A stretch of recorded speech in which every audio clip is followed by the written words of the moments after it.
On the surface, Riceboy Sleeps seems to be another story we've heard many times before, the coming-of-age movie, a young boy with a solo parent. But like all potentially routine films, it's the detail that lifts it. 김동현!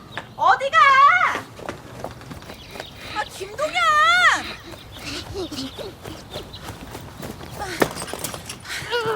일로 와.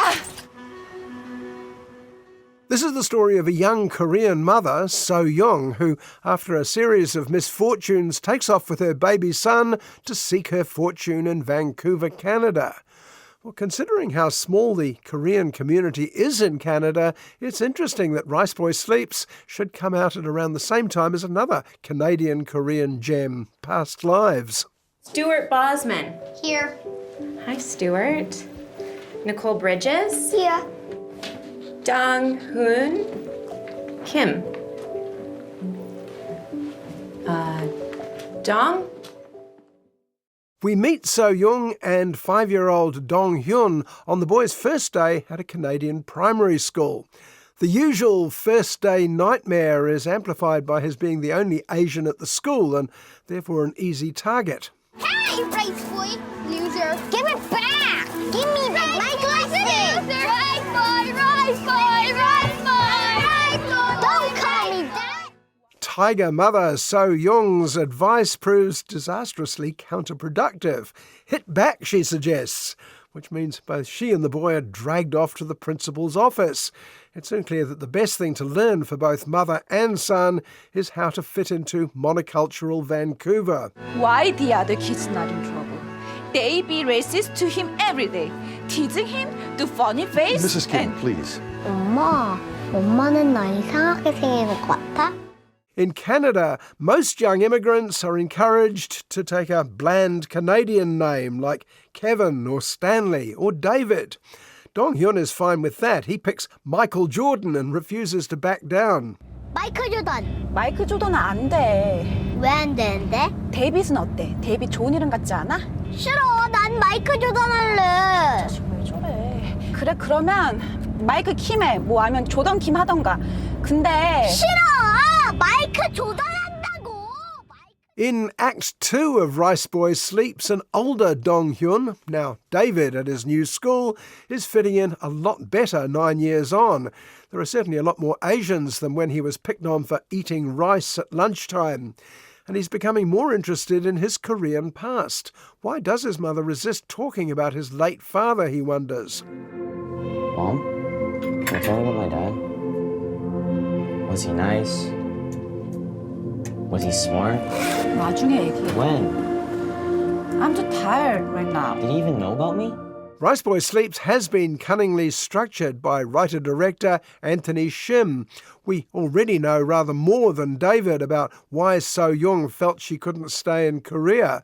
David is frustrated by her silence. He's trying to do a school project about his family history, a history his mother isn't ready to share.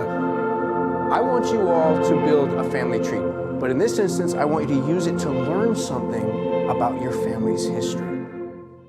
So-young is making a new life for herself in Canada, including romance with another Canadian-Korean, her nice boss Simon, played by Anthony Shem himself. The couple are drawn together not just by their Korean background, but by the fact that they were both adopted as children. 어떻게 해야 되냐?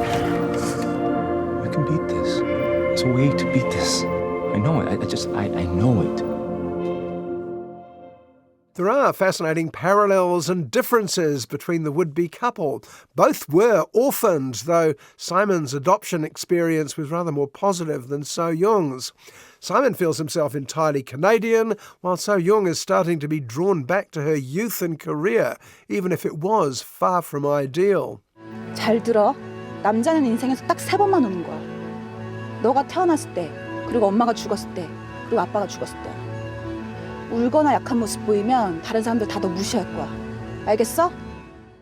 So finally, in Act 3, So-young is driven to make a decision to take David back to Korea to find his roots and confront some unexpected family ghosts. 일어나. 일어나봐. 우리 둘이 둘이서 여행 가자. 너한테 소개시켜줘야 되는 사람들이 있어. Now, I can't really say much more, like last week's Japanese bonsai marvel Perfect Days and 2 other recent East Asian gems, Past Lives and Minari. You may have to take my word for what a delight Riceboy Sleeps is. Its strength is the 3 leads, not just the actress playing the mother and the 2 kids playing the boy, but the characters themselves. 그냥 시간이 너무 빨리 가.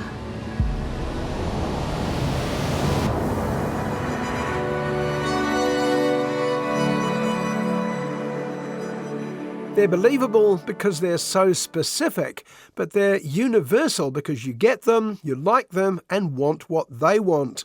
It rests entirely on that well-worn idea you need to know your past before you can make sense of your future, but it does it without sounding remotely preachy.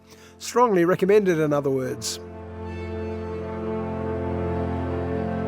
She never stopped worrying for her son.